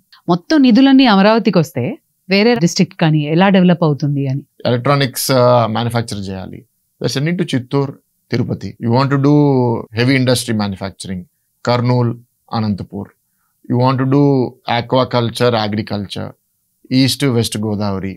You want to do soft services, hospitality, tourism. అది మన అమరావతి. ఎడ్యుకేషన్, యూనివర్సిటీస్, ఎక్కువ యూనివర్సిటీస్ ని అమరావతికి తీసుకొచ్చాము. Centralised governance, distributed development. పరిపాలన ఒక దగ్గర ఉంటుంది, కానీ అభివృద్ధి మాత్రం వికేంద్రీకరణ. రాష్ట్ర వ్యాప్తంగా ప్రతి జిల్లాలో ప్రతి ప్రాంతంలో చేయాలి. ఇప్పుడు పెట్టుబడులు ఆ విధంగానే వస్తున్నాయి కదా. ఇప్పుడు you go look at Sri city, ఇప్పుడు అది పూర్తిగా నిండిపోయి ఇంకో 2-3 వేల ఎకరాలు ఇప్పుడు వాళ్ళు అక్వైర్ చేసి ఫర్దర్ గా డెవలప్ చేస్తున్నారు. ఇప్పుడు ఫాక్స్కాన్ అనేది it is there in Sri city. Phone manufacturing is happening over Foxconn, there. Yeah. So ప్రతి దగ్గర అవుతుంది. ఇప్పుడు అనకాపల్లి జిల్లాలో we're getting ArcelorMittal steel plant, we're getting NTPC green energy, we're getting the pharma bulk drug park. సో అమరావతికే వస్తుంది అనేది ఒక మిస్నోమర్. ఏంటంటే అది సృష్టించడానికి వైసీపీ ప్రయత్నిస్తుంది, కానీ దానికి టైం పడుతుంది కదా. అంటే బేసిక్ ఇన్ఫ్రాస్ట్రక్చర్ అంతా పూర్తిగా ఈ 5 ఏళ్ళలో పూర్తి చేయాలనేది మన లక్ష్యం. ఎప్పుడైతే ఆ basic infrastructure, roads, drainages, water, electricity ఇవన్నీ మనం బాగా చేయగలుగుతాము, ప్రైవేట్ డెవలప్మెంట్ ఆటోమేటిక్గా అయిపోతుందండి. మీ మొన్నే సీఎం గారితో మీటింగ్ కూడా ఉండింది. 61 మందికి ఇన్స్టిట్యూషన్స్ కి ల్యాండ్ అలొకేట్ చేశారు. Sports academy, hotels, schools, universities, bank buildings, government buildings, వాళ్ళందరికీ సీఎం గారు ఒక్కొక్కరిని అడిగారు, ఇంత ల్యాండ్ ఇచ్చాము, ఇంత ఇన్వెస్ట్మెంట్ పెడతా అన్నారు, ఎప్పుడు రెడీ అవుతుంది. Majority of the people June 27 నుంచి డిసెంబర్ 27 లోపల మేము కంప్లీట్ చేస్తాం అంటున్నారు. నాట్ జస్ట్ ద రోడ్స్, ఈ ప్రాజెక్ట్స్ కూడా అప్పుడు ప్రారంభించేస్తే ఆటోమేటిక్ గా మనకి యాక్టివిటీ వైబ్రెంట్ అయిపోతుంది అక్కడ. Vizag as the IT fintech capital. అమరావతిలో we want bring quantum valley. Quantum tech is a new technology. మీకు ఒక ఫోన్ ఉంది, లేకపోతే మీకు ఒక ల్యాప్టాప్ ఉంది, దాంట్లో మీరు ఒక సేఫ్ పాస్వర్డ్ పెట్టుకున్నారు, ఏ హ్యాకరు దాన్ని హ్యాక్ చేయకూడదు అని మీరు ఉంటారు. ఇప్పుడున్న ట్రెడిషనల్ టెక్నాలజీస్ లో ఒక ఐఫోన్ హ్యాక్ చేయాలంటే ఇట్ ఇస్ వెరీ డిఫికల్ట్. కొన్నిసార్లు some may say it is almost impossible to hack it. But quantum law, what used to take days or weeks, in half a minute you can crack it. Quantum tech is that strong. So ఇది ఒక సాధారణ మనిషికి అర్థం చేసుకోవడానికి నాకే ఇంకా పూర్తిగా అర్థం అవ్వలేదు. I'm reading a lot on quantum technology. It's going to change the way we work. Current technology, next 5 years లో వచ్చే టెక్నాలజీ ఎక్కువ we're bringing to Vizag. Next 10-15 years సమాజాన్ని మార్చే టెక్నాలజీ క్వాంటమ్ వ్యాలీని అమరావతిలో డెవలప్ చేయాలనేది అన్ని ఒక ఆలోచన. దాన్ని అడాప్ట్ చేసుకునే ఆలోచన శక్తి జనాలకు ఉందా? పీపుల్ ఆర్ లైక్ దిస్ అండి, కర్వ్. ఈ స్టేజ్ లో ఉన్న వాళ్ళు ఎర్లీ అడాప్టర్స్ అంటారు, దెన్ లిటిల్ లేటర్ అడాప్టర్స్. వీళ్ళు మెజారిటీ ఆఫ్ పీపుల్ ఇక్కడ ఉంటారు. ప్రోడక్ట్ యాక్సెప్టెన్స్, మార్కెట్లో అవేర్నెస్ వచ్చిన తర్వాత majority people regular time adopt చేస్తారు, దాని తర్వాత లేట్ అడాప్టర్స్, దాని తర్వాత ఫైనల్లీ ది క్రిటిక్స్. చంద్రబాబు గారు always belongs to this early adopters category. Lokesh అన్న కూడా అదే దాంట్లో. వాళ్ళు ఏంటంటే ఫోర్సైట్ తో ఏది గుడ్ అని ఐడెంటిఫై చేసి పెడుతున్నారు. పెట్టిన తర్వాత ఇప్పుడు వాట్సాప్ సర్వీసెస్ కూడా అంతే. ఇవాళ ఎర్లీ అడాప్టర్స్ స్టార్ట్ చేశారు, కొన్ని నెలలు అయినాయి, ఇప్పుడు ఆల్రెడీ కొంచెం ఇంకా క్లోజ్ టు మిడ్ వచ్చింది. Within 3-4 months it will become the standard. First start చేసినప్పుడు చాలా మందికి అర్థం అవ్వకపోవచ్చు, కానీ దాని యూస్ కేసెస్ చూసిన తర్వాత మెల్లమెల్లగా అందరూ అడాప్ట్ అయిపోతారు. It's matter of time. Smart phones ముందు ఎవరికీ లేవు. చంద్రబాబు గారు పాదయాత్ర చేసినప్పుడు ఎక్కువ మంది బాబు గారితో నడవాలి, ఆయనతో మాట్లాడాలనే ఉద్దేశంతో ఉండేవాళ్ళు. లొకేషన్ యోగాలను చేసినప్పుడు మాటలు తక్కువ, సెల్ఫీ దిగాలనేది ఉండేది. ఎందుకు? అందరికి ఫోన్లు వచ్చేసి టెక్నాలజీ, బిహేవియర్ మారిపోయింది. So people will adopt. That is the nature of society. అమరావతిలో రియల్ ఎస్టేట్ గ్రో అవ్వాలని చెప్పి మ్యూచువలీ చంద్రబాబు నాయుడు గారు, రేవంత్ రెడ్డి గారు హైడ్రా అనే సంస్థని డెవలప్ చేశారు. అపవాదు ఉంది బయట. Is it right are what do you have to say about that? లేదండి, చాలా కష్టపడితే ప్రజల మ్యాండేట్ వస్తుందండి, పార్టీకి వస్తుంది. దాని తర్వాత పార్టీలో మనకి మ్యాండేట్ వస్తే మనం ముఖ్యమంత్రి అవుతాం. అది రీచ్ అవడం ఎంత కష్టమో దాన్ని కాపాడుకోవడం ఇంకా కష్టం. In order to serve the society. ఎప్పుడైనా సరే, నేను ఇప్పుడు యూనివర్సిటీ ప్రెసిడెంట్ గా ఉన్నాను. ఒక ప్రెసిడెంట్ గా నేను సక్సెస్ఫుల్ అవ్వాలి అంటే నేను అమలు చేసింది నెక్స్ట్ 5-10 years పడితే అది లాజికల్ కంక్లూజన్ కి చూసే బాధ్యత కూడా నాకు ఉంటుంది. ఫ్రివలస్ గా నేను ఉండకూడదు. సో అంత సీరియస్ ఇష్యూస్ లో వీళ్ళు క్యాజువల్ గా అమరావతి హెల్ప్ చేయడానికి హైదరాబాద్ ని డామేజ్ చేయ హైడ్రా ద్వారా, ఆల్ ఫార్సికల్ జోక్స్ అండి. ఏంటంటే రాత్రిపూట ఏమి తోచక ఏదో ఆలోచన వచ్చి దాని గురించి ఎవడో ఇన్నోవేటివ్ గా పెట్టిందాక ఉంటుంది. హైడ్రా ఉద్దేశం ఏంటి? సిటీలో వాటర్ బాడీస్ కబ్జా అయిపోతున్నాయి, దానివల్ల వాటర్ డ్రైన్ అవ్వట్లేదు, దానివల్ల వర్షం వచ్చినప్పుడు మనకి హ్యూజ్ వాటర్ క్లాగ్స్ అవుతున్నాయి, దాన్ని మనం అడ్రస్ చేయాలి. It's a very noble idea. Definitely HYDRAA has to take his steps. So గతంలో కూడా నాకు చాలా ఈ మనసులో ఆవేదన ఉండేది. ఏంటంటే హైదరాబాద్ లో ఇండిస్క్రిమినేట్ గా 50 floors 100 floors బిల్డింగ్లు కట్టేస్తున్నారు. దానికి సరిపడగా ఇన్ఫ్రాస్ట్రక్చర్ ఉందా? రోడ్లు ఉన్నాయా? పార్కింగ్ ఉందా? డ్రైనేజ్ ఉందా? అవన్నీ ఆలోచించకుండా మనం పర్మిషన్స్ ఇచ్చేస్తున్నామా? అది సస్టైనబులా? బెంగళూరు ఇప్పుడు ఎందుకు అవుతుంది? జోక్ ఏంటి అంటే, బెంగళూరులో ఎవరో ఒక బ్రదరు నా సిస్టర్ ని ఎయిర్పోర్ట్ దింపి నేను ఇంటికి వచ్చే లోపల తను అక్కడికి వెళ్ళి తన పని కూడా చేసేసుకుని తిరిగి ఎయిర్పోర్ట్ కి వచ్చేసింది. బెంగళూరు ఆ దిగజారిన పరిస్థితిలో అంతే. అక్కడ ఏంటంటే పాలకులు సరిగ్గా ఆలోచించకుండా ఎవరు పడితే వాళ్ళ స్వార్థం కోసం పర్మిషన్ ఇచ్చేయడం, అది సిటీ నాశనం అయిపోయింది. హైదరాబాద్ ఆ దారిలో వెళ్ళకూడదు కదా. కంపేర్ టు బెంగళూరు మన ఇన్ఫ్రాస్ట్రక్చర్ మచ్ బెటర్. ఎందుకు? ORR లాంటి మంచి ప్రాజెక్టులు ఉండడం, ఎయిర్పోర్ట్ స్ట్రాటజిక్ గా ఉండడము. కానీ ఇప్పుడు కూడా మనము పర్మిషన్స్ ఇండిస్క్రిమినేట్ గా ఇచ్చేస్తే అది కరెక్ట్ కాదు. ఈ జోన్ లో ఇంతే కట్టాలి, దానికి హైట్ లిమిట్స్ ఉండాలి, ఆ జోన్ లో ఎక్కువ పబ్లిక్ ట్రాన్స్పోర్ట్ వాడాలి. అది హైదరాబాద్ లో సరిగ్గా జరగలేదని నా భావన. ఏంటంటే ఎక్కువ పర్మిషన్స్ ఇచ్చేశారు. అంటే ఎకనామిక్ యాక్టివిటీ కోసం ఇచ్చారో లేకపోతే ఇంకేదో ప్రయోజనాల కోసం ఇచ్చారో నాకు తెలియదు, కానీ ఐ డోంట్ థింక్ అంత పర్మిషన్ ఇచ్చి ఉండాల్సింది అని. సో అది కొంచెం స్లో అయితే బ్యాడ్ అని నేను భావించాను. ఏంటంటే ఒక రియల్ ఎస్టేట్ ప్లేయర్ తన స్వార్థం కోసం ఎక్కువ బిల్డింగ్ కడితే ఎక్కువ లాభం వస్తుంది అంటే సిటీకి మేలు ఏంటి? బట్ దట్ కోయిన్సైడెడ్ విత్ కూటమి గెలుపు. ఒకటి ఏంటంటే 2 రాష్ట్రాల్లో తెలుగు వాళ్ళు ఉండడం వల్ల 2 సైడ్ పాలిటిక్స్ క్లోజ్ గా ఫాలో చేసి దానివల్ల హైపోథెసిస్ ఏదో ఒక అజంప్షన్ జనాలు రావడం సహజం. 100 అభిప్రాయాలు ఉంటాయి సమాజంలో, దట్ డజంట్ మ్యాటర్. మా రాష్ట్రం మేము కాపాడుకోవాలి. ఇన్ఫాక్ట్ తెలంగాణలో నేను పుట్టాను, హైదరాబాద్లో పెరిగాను. సో ఇది హైదరాబాద్ నా నగరం అని నేను భావిస్తాను. నేనే ఇక్కడ అవుట్ సైడర్ గా నేను ఫీల్ అవ్వను. I feel this is my city, my state. But as a public representative my roots are from Andhra. I represent Visakhapatnam. Political గా I'm responsible for the future of the state of Andhra Pradesh. So Amaravati develop చేయడం మా బాధ్యత. మేము తప్పకుండా మేము చేస్తాం. హైదరాబాద్ గురించి మేము అసలు ఆ విధంగా ఆలోచించట్లేదు. మీరు పర్డ్యూకి వెళ్ళారు, స్టాన్ఫోర్డ్కి వెళ్ళారు. ఎడ్యుకేషన్ సిస్టమ్ మన భారతదేశంలో ఇప్పుడు ఎలా ఉందంటారు? ఇప్పుడు ఫర్ ఎగ్జాంపుల్ మీరు ఒక ఐబీ కరికులం తీసుకుంటే, IGCSE తీసుకుంటే, కేంబ్రిడ్జ్, దాంట్లో number of teachers what they need to teach చాలా హై లెవెల్లో ఉంటుంది. ఆ టీచర్స్ దొరకడం కష్టం. సో మీరు ఎక్కువ జీతాలు కడితేనే వాళ్ళు మీ దగ్గరికి వస్తారు. ఇంకోటి అక్కడ మీకు ఫిజికల్ యాక్టివిటీ ఉండాలి, అదర్ యాక్టివిటీస్ ఉండాలి. సో మీకు ఇన్ఫ్రాస్ట్రక్చర్ ఉండాలి. ఒక రెంటెడ్ బిల్డింగ్ లో మీరు ఒక IB స్కూల్ నడపడం కష్టం. సో అంత ల్యాండ్ కొనాలి, బిల్డింగ్ కొనాలి అంటే ఖర్చు అవుతుంది. ఇవన్నీ పెట్టుబడులు పెడితే ఫీజు పెరిగిపోతుంది. ఫీజు IB స్కూల్స్ కి యాజ్ లో యాజ్ 1.5 lakh నుంచి యాజ్ హై యాజ్ ఇండియాలోనే 15-20 lakhs per year ఉన్న స్కూల్స్ కూడా ఉన్నాయి ఇండియాలో. So that means IB schools ఒక యావరేజ్ మధ్యతరగతి కుటుంబానికి అందుబాటులో లేదు. సో IB స్కూల్స్, కేంబ్రిడ్జ్ స్కూల్స్, కొన్ని alternate curriculum schools like Montessori, Waldorf ప్రధానంగా above middle class rich people చేయగలుగుతారు. And that section of society is less than 10% of society. So అవన్నీ ఒకవైపు మనం పెడదాం. మిగతా 90% వాళ్ళకి ఏంటి దారి?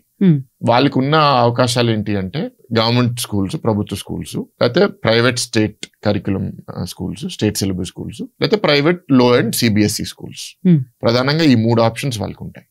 ఏ రాష్ట్రంలో అయితే ప్రభుత్వ స్కూల్స్ మీద సమాజానికి లేకపోతే తల్లిదండ్రులకి నమ్మకం లేదో అక్కడ వాళ్ళు కొంచెం కష్టమైనా సరే ప్రైవేట్ స్కూల్స్ చేర్చారు. సో వాళ్ళ పేయింగ్ కెపాసిటీతో ఎక్కువ ప్రైవేట్ స్కూల్స్ ఫీజు రేంజ్ ఎంత ఉంటుందంటే 10,000 నుంచి 25,000, 30,000 ఉంటుంది. వెరాజ్ అదే పరిస్థితి మన రాష్ట్రం మీరు తీసుకోండి ఉదాహరణగా. మనం స్టూడెంట్ కి బిట్వీన్ 80,000 to 1,00,000 ఖర్చు పెడతాం. అయినా సరే పిల్లలు గత 5 సంవత్సరాలు వైఎస్ఆర్సీపీ ప్రభుత్వంలో 45 లక్షల నుంచి 32 లక్షలకి స్కూల్ స్ట్రెంత్ పడిపోయింది. ఎందుకు 13 లక్షల మంది గవర్నమెంట్ స్కూల్స్ మానేశారు అంటే గవర్నమెంట్ స్కూల్స్ మీద నమ్మకం వాళ్ళకి నశించింది. ఇప్పుడు కొత్తగా లోకేష్ గారు తీసుకున్న లక్ష్యం ఏంటి? అది 45 లక్షలే కాదు, దాన్ని దాటి వెళ్ళాలి, ప్రైవేట్ స్కూల్స్ కానీ దాటి వెళ్ళాలి. So what is the problem with this system? There are 2 kinds of problems. Government స్కూల్లో ప్రాబ్లం ఏంటంటే టీచర్స్ చాలా బాగున్నారు, క్వాలిఫికేషన్ తో బెస్ట్ ఆఫ్ ద టీచర్స్ ని రిక్రూట్ చేస్తున్నాము, వాళ్ళకి మంచి జీతాలు ఇస్తున్నాము, ఇన్ఫ్రాస్ట్రక్చర్, స్కూల్ క్యాంపస్ చూస్తే ప్రైవేట్ స్కూల్స్ కన్నా బాగుంటది. కానీ అక్కడ మేనేజ్మెంట్ సరిగ్గా ఉండిపోవడం వల్ల, పొలిటికల్ ఇంటర్ఫియరెన్స్ వల్ల, ట్రాన్స్ఫర్స్ కి రాజకీయ ఒత్తిళ్లు, ఇంకొన్ని దగ్గరలో ట్రాన్స్ఫర్స్ కి డబ్బులు తీసుకుని ట్రాన్స్ఫర్స్ చేయడం వల్ల ఆ వ్యవస్థ చాలా డ్యామేజ్ అయింది. టీచర్స్ మోటివేషన్ దెబ్బతిన్నారు. వాళ్ళు కూడా ఏంటంటే చాలా మంది వాళ్ళ వృత్తి మీద ఫోకస్ కన్నా డైవర్ట్ అయిపోయారు ఇంకా చాలా రకాలుగా. ఆ ప్రాబ్లమ్ ని సాల్వ్ చేయాలంటే వాళ్ళని సరిగ్గా మనం మేనేజ్ చేసి సరిగ్గా పాజిటివ్ గా మోటివేట్ చేస్తే they will become very very good government schools. That problem ఇవాళ ఏంటంటే అది చేయాలి అంటే చాలా సంవత్సరాలు పడుతుంది, కానీ ఏ గవర్నమెంట్ కన్నా 5 సంవత్సరాలే ఉంటుంది. అండ్ టీచర్స్ 2 లక్షల మంది టీచర్స్ ఉన్నారు. ఇప్పుడు రాష్ట్రంలో 1,90,000, ఇప్పుడు DSC తర్వాత ఇంకో 16,000 జాయిన్ అవుతారు. సో వాళ్ళకి మనం ఏదైనా ఒక మంచి నిర్ణయం తీసుకుని మనం చెప్పినా సరే వాళ్ళల్లో యూనియన్స్ దాన్ని వక్రీకరించి నెగిటివ్ డైరెక్షన్ లో తీసుకెళ్లి వాళ్ళ స్వార్థ ప్రయోజనాల కోసము తప్పుదారి పట్టించే అవకాశం కూడా చాలా సార్లు ఉంటుంది. బట్ యు సే గవర్నమెంట్ స్కూల్లో ఆ సత్తా ఉంది, అందరిలో ఉంది, వెరీ గుడ్. ఆ డ్రైవింగ్ ఫ్యాక్టర్ ఒకటే మిస్సింగ్. ఎస్, ఇప్పుడు మంచి పాలకులు ఉంటే గవర్నమెంట్ వ్యవస్థ చాలా ఇంప్రూవ్ అయ్యే అవకాశం ఉంటుంది. In fact that is the solution for the poor. పేదవాళ్ళకి డబ్బులు వెంటనే మనం తయారు చేయలేము, కానీ గవర్నమెంట్ స్కూల్స్ ని మనం ఇంప్రూవ్ చేసే అవకాశం మనకుంది. ఆల్రెడీ ఈ సంవత్సరంలో చాలా మార్పులు చేస్తాం, ఈ 4 సంవత్సరాలు ఇంకా చేస్తాం. ప్రైవేట్ స్కూల్స్కి వచ్చేసరికి ఏంటంటే మీ అందరికీ తెలిసిన ప్రాబ్లమే, వాళ్ళు ఫీజు చాలా తక్కువ ఛార్జ్ చేస్తారు, సో జీతాలు చాలా తక్కువ ఇస్తారు. సో అసలు క్వాలిఫికేషన్ లేని టీచర్స్ వస్తారు, మోటివేషన్ లేని టీచర్స్ వస్తారు ఎక్కువ మంది. అండ్ వాళ్ళకి క్యాంపసెస్ బాగుండవు, ఎక్కువ చిన్న క్యాంపస్లు, అద్దె బిల్డింగ్స్ లో స్కూల్ స్టార్ట్ చేస్తారు. అండ్ దానివల్ల టీచింగ్ క్వాలిటీ బాగుండదు. కానీ ఎందుకు ప్రైవేట్ స్కూల్స్లో పాస్ పర్సంటేజ్ ఎక్కువ ఉంది? ఎందుకు అంటే అక్కడ మేనేజ్మెంట్ జాగ్రత్తగా ఏంటంటే మోటివేట్ చేసుకుంటూ నడుపుతూ ఉంటారు. సో ఇప్పుడు సపోజ్ ఒక స్పెక్ట్రమ్ లో 0 to 100 is the best quality, 0 is the worst అంటే, గవర్నమెంట్ స్కూల్స్ లో ఎప్పుడైతే గవర్నమెంట్ దృష్టి సరిగ్గా పెట్టదో మన క్వాలిటీ ఒక 70 నుంచి ఒక 30కి పడిపోయింది. ప్రైవేట్ స్కూల్స్ ఏంటంటే 40-45 లో ఇప్పుడు ఆపరేట్ చేయగలుగుతున్నారు, లో ఎండ్ స్కూల్స్. కానీ గవర్నమెంట్ స్కూల్స్ ఇంప్రూవ్ చేస్తే ఇది మళ్ళీ క్విక్ గా 70కి వచ్చేసే అవకాశం ఉంది నెక్స్ట్ 5 years లో. So then private schools cannot compete. Okay, larger system ఏంటంటే బై అండ్ లార్జ్ మనకి ఇచ్చిన ఎడ్యుకేషన్ సిస్టమ్ బ్రిటిష్ నుంచి ఇన్హెరిట్ చేశాము. బ్రిటిష్ మనకి ఎడ్యుకేషన్ సిస్టమ్ తయారు చేసింది సొసైటీలో కన్ఫార్మిటీ క్రియేట్ చేయడానికి, అంటే బానిసలను తయారు చేయడానికి, లేబర్ని తయారు చేయడానికి. అంటే నేను ఒక ప్రాజెక్టు ఒక పని స్టార్ట్ చేస్తే నాకు పని చేయడానికి 100 మంది 1000 మంది 1,00,000 మంది నాకు కావాలి. వాళ్ళు ఎక్కువగా ఆలోచించకూడదు, నేను చెప్పింది వాళ్ళు చేయాలి. సో మన విద్యా వ్యవస్థ ఆ విధంగా తయారు చేశారు వాళ్ళు. అది మనం ఇన్హెరిట్ చేసి ఇంకా దానికి తగిన మార్పులు మనం చేయలేదు. దానివల్ల ఏంటంటే మన విద్యా వ్యవస్థలో చదివిన పిల్లలు ఎక్కువ మంది స్టేట్ బోర్డులో వాళ్ళ ఆలోచన ఒక లేబర్ ఓరియంటెడ్ మైండ్ సెటే ఉంటుంది. అంటే ఒక ఉద్యోగం కావాలి నాకు, నేను బతికేయాలి అనే ఆలోచనలోనే ఉంటారు తప్ప నేను ఒక కంపెనీ స్టార్ట్ చేయాలి, నా సొంత కాళ్ళ మీద నేను నిలబడాలి, లేకపోతే నాకు ఇది ఒకటే దారి కాదు, నాకు చాలా దారులు ఉన్నాయి, స్పోర్ట్స్ మెన్ అవ్వచ్చు, నేను మ్యూజిషియన్ అవ్వచ్చు, ఈ దారుల్ని ఈ వ్యవస్థ వాళ్ళని ప్రోత్సహించదు. వాళ్ళలో క్యూరియాసిటీని చంపేస్తుంది, ప్రశ్నలు అడగనివ్వదు. ఎక్కువ టెక్స్ట్ బుక్స్ ఏంటంటే మెమరీ మీద డిపెండెంట్, మార్క్స్ మీద డిపెండెంట్. సో వాళ్ళలో ఇన్నోవేషన్ క్రియేటివిటీ తగ్గిపోతుంది. సో అది విద్యా వ్యవస్థలో మార్చాలి అంటే స్టేట్ కరికులం అది చేయట్లేదు. ప్రైవేట్ స్కూల్స్ అవనివ్వండి, గవర్నమెంట్ స్కూల్స్ అవనివ్వండి. సో దాంట్లోనే నాయకత్వం ఉంటుంది. ఎప్పుడైతే ఇప్పుడు మొన్న షైనింగ్ స్టార్స్ ప్రోగ్రామ్ అని ఆంధ్రప్రదేశ్ ప్రభుత్వంలో ఒకటి పెట్టాం. అది లోకేష్ గారు ఏంటంటే ఎవరైతే బెస్ట్ పర్ఫార్మర్స్ ఉన్నారో ప్రైవేట్ స్కూల్స్ లో, పబ్లిక్ స్కూల్స్ లో, వాళ్ళందరినీ మనం తీసుకొచ్చి 9th 10th 11th 12th లో ఉన్న వాళ్ళని, మీకు మెంటర్స్ ఎవరు మిమ్మల్ని పాజిటివ్ గా ఇన్ఫ్లుయెన్స్ చేశారు, మీ కళ ఏంటి, మీరు ఏం సాధిద్దాం అనుకుంటున్నారు లైఫ్ లో అని ఒక స్టార్ పేపర్ మీద రాయిపించి గోడ కతికిచ్చారు. మేము వెళ్ళాం ఆ ప్రోగ్రామ్ కి. నేను విశాఖపట్నం జిల్లా నుంచి ఇంచుమించు ఒక 150 మంది పిల్లలు వచ్చారు, public and private high schools నుంచి. చాలా బాగుండింది. షైనింగ్ స్టార్స్ అంటే that is first aspiration create చేయాలి, విజువలైజేషన్. వాళ్ళలో ఏంటంటే ఒకరు నేను డాక్టర్ అవుతానని, ఒకరు నేను మాకు తల్లిదండ్రులు లేరు, మా అమ్మమ్మ నన్ను పెంచింది, నాకు ఐఎమ్ గ్రేట్ఫుల్ టు హర్ అని, ఒకరు నేను అందరిలాగా ఎంపీసీ బైపీసీ చేయలేదు, నేను సిఈసి చేశాను, నాకు సిఏ అవ్వాలని ఉందని. So it is very happy to see that different ఆలోచనలు వస్తున్నాయి అని. అది మనం ప్రోత్సహిస్తున్నాం. భరత్ గారు, మీరు ఒకటి అన్నారు పార్లమెంట్ లో, deemed universities should be autonomous అని చెప్పి. డీమ్డ్ యూనివర్సిటీస్ ఇండియాలో దేశవ్యాప్తంగా 135 140 ఉన్నాయి. మేము డీమ్డ్ యూనివర్సిటీ అయినప్పుడు బహుశా ఆ టైంలో 115 డీమ్డ్ యూనివర్సిటీస్ ఉంటాయి. అది 2007లో. 18 సంవత్సరాల్లో దేశంలో ఓన్లీ ఒక 15-20 కొత్త డీమ్డ్ యూనివర్సిటీస్ ని అప్రూవ్ చేశారు. ఆ టైంలో ప్రైవేట్ యూనివర్సిటీస్ ఒక 100 ఉంది. ఈ 15 సంవత్సరాల్లో ఒక 500 అయిపోయింది. సో డీమ్డ్ యూనివర్సిటీస్ కేంద్ర ప్రభుత్వం ఇవ్వట్లేదు కాబట్టి రాష్ట్ర ప్రభుత్వాలు ప్రైవేట్ యూనివర్సిటీ యాక్ట్లు అమలు చేసి వాళ్ళ రాష్ట్రాల్లో యాక్ట్ ప్రకారం ప్రైవేట్ యూనివర్సిటీస్ ఇచ్చేస్తున్నారు. ఇప్పుడు ఆంధ్ర మీరు ఉదాహరణగా తీసుకుంటే చంద్రబాబు నాయుడు గారు వచ్చినప్పుడు ప్రైవేట్ యూనివర్సిటీ యాక్ట్ తీసుకొచ్చారు. ఆ యూనివర్సిటీ యాక్ట్ మీద చాలా యూనివర్సిటీస్కి ఇచ్చారు. క్రియా అని, ఎస్ఆర్ఎం అని, విఐటి అని, అమృత అని. That is private university act. Private యూనివర్సిటీస్కి అటానమస్ స్వేచ్ఛ ఉంటుంది, డీమ్డ్ యూనివర్సిటీకి ఉంటుంది. వాళ్ళకి మాకు తేడా ఏంటంటే private universities state government act ద్వారా అమలు పడతాయి, మేము కేంద్ర ప్రభుత్వం యూజీసీ పర్మిషన్ ఇస్తే మేము అవుతాం. బట్ లార్జ్లీ ఫంక్షనింగ్ ఫ్రీడమ్ మాకు సిమిలర్ గా ఉంటుంది. But deemed universities are better, ఎందుకంటే స్టేట్ గవర్నమెంట్ లో ప్రతి 5 సంవత్సరాలు మారి మన అక్కడ నివసించే వాళ్ళైతే మనకు ఒక ట్యాగ్ ఉంటుంది, నువ్వు నాకు ప్రోనా, నాకు అగేన్స్టా. ఇప్పుడు వైసీపీ గవర్నమెంట్ లో నేను అగేన్స్ట్ గా వాళ్ళు భావిస్తారు కాబట్టి ఎట్లాగైనా సరే గీతంని నాశనం చేద్దాం అనే ఆలోచన వాళ్ళకు ఉంటుంది. డీమ్డ్ యూనివర్సిటీ అయినప్పుడు అంత చేయడం ఈజీ కాదు. ఒకవేళ నేను కూడా మిగతా యూనివర్సిటీ లాగా ప్రైవేట్ యూనివర్సిటీ అయి ఉంటే నన్ను ఇంకా చాలా వాళ్ళు డ్యామేజ్ చేయగలచ్చు. డీమ్డ్ యూనివర్సిటీ అవడం వల్ల సెంట్రల్ గవర్నమెంట్ పరిధిలో ఉండడం వల్ల నన్ను డే టు డే డిస్టర్బెన్స్ చేయలేకపోయారు. So that I'm very happy గీతం డీమ్డ్ యూనివర్సిటీగా ఉన్నందుకు. మీ వైజాగ్ లోనే చదువుకుని మంచి ర్యాంకులు తెచ్చుకుని మంచి ఆపర్చునిటీస్ కోసం వెయిట్ చేసేవాళ్ళు they migrating to Hyderabad, Bengaluru just because opportunities లేక. దానికి మీరు ఏం చేస్తున్నారు? లాస్ట్ 1 year లో ఆర్థికంగా కల్చరలీ మోస్ట్ అడ్వాన్స్డ్ విశాఖపట్నం ఉంది. సో ఇక్కడ ఎక్కువ ఐటీ ఇన్వెస్ట్మెంట్ తీసుకుని రావడానికి అవకాశం ఉంటుంది, టూరిజం ఎక్కువ ఇక్కడ చేయడానికి అవకాశం ఉంటుంది అనేది ముఖ్యమంత్రి గారికి దృష్టి ఉంది. సో దాని మీద ఇప్పుడు అక్కడ ఐటీ ఇన్వెస్ట్మెంట్స్ తీసుకుని రావడం already confirmed announcements, TCS, Cognizant, ANSR, Google data center, Sattva వాళ్ళ real estate group, these are confirmed, Lulu mall. So these are all major investments, marquee investments. ఒక్కొక్కరు ఏంటంటే 1000 నుంచి 2000 crores ఇన్వెస్ట్ చేయడము, అండ్ ఒక్కొక్కరి ద్వారా మినిమం ఒక 8000 నుంచి 20-25,000 జాబ్స్ వస్తే బిట్వీన్ దీస్ 5 people అట్లీస్ట్ మనకి ఆల్మోస్ట్ ఒక 50,000-60,000 జాబ్స్ వస్తాయి, హై ఎండ్ జాబ్స్, నాట్ 20,000-30,000 ఇచ్చే ఉద్యోగాలు కాదు, 40,000, 50,000, 1,00,000, 2,00,000. So that is the anchor nucleus. దీని చుట్టూ చిన్న చిన్న కంపెనీస్ ఇంకా చాలా వస్తాయి. అండ్ ఎప్పుడైతే ఇది వస్తుందో టూరిజం పెరుగుతుంది, రెస్టారెంట్ బిజినెస్ పెరుగుతుంది, వీకెండ్ యాక్టివిటీస్ పెరుగుతాయి, సో హోటల్స్ పెరుగుతాయి, కాన్ఫరెన్సెస్ కూడా ఎక్కువ చేస్తే మనకి బయట నుంచి ఆడియన్స్ కూడా ఈవెంట్స్ కోసం రావడం మొదలు పెడతారు. సో ఇట్లాంటి యాక్టివిటీ చాలా చేస్తున్నాం మనం. సో తప్పకుండా ఏంటంటే you will see next 5 years not only అక్కడ చదివిన వాళ్ళకి అవకాశాలు అక్కడ రావడము, గతంలో అవకాశాలు రాక ఇంకెక్కడికి వెళ్ళిపోయిన వాళ్ళు కూడా ఇవాళ మళ్ళీ ఇక్కడ అవకాశం ఉండడం వల్ల తిరిగి వచ్చేస్తారు. So I'm very confident about that. విశాఖపట్నంలో కొన్ని ప్రాబ్లమ్స్ ఉన్నాయి. ఒకవైపు ఏమో సముద్రం ఉంది, ఒకవైపు చుట్టూతా కొండలు ఉన్నాయి, ఒకవైపు రెసిడెన్షియల్ ఏరియా ఉంది, ఒకవైపు ఫ్యాక్టరీస్ ఉన్నాయి. ఆ నార్త్ ఈస్ట్ నుంచి వచ్చే గాలులు గానీ, దాంతో లాట్ ఆఫ్ లంగ్ డిసీజెస్ కానీ, బ్రాంకైటిస్, ఇలాంటి వాటిల్లో వైజాగ్ జనాలు బాధపడుతున్నారు అని చాలా రిపోర్ట్లు వచ్చాయి. I don't think it is hills or humidity అండి. there are many such cities in the world. The pollution levels.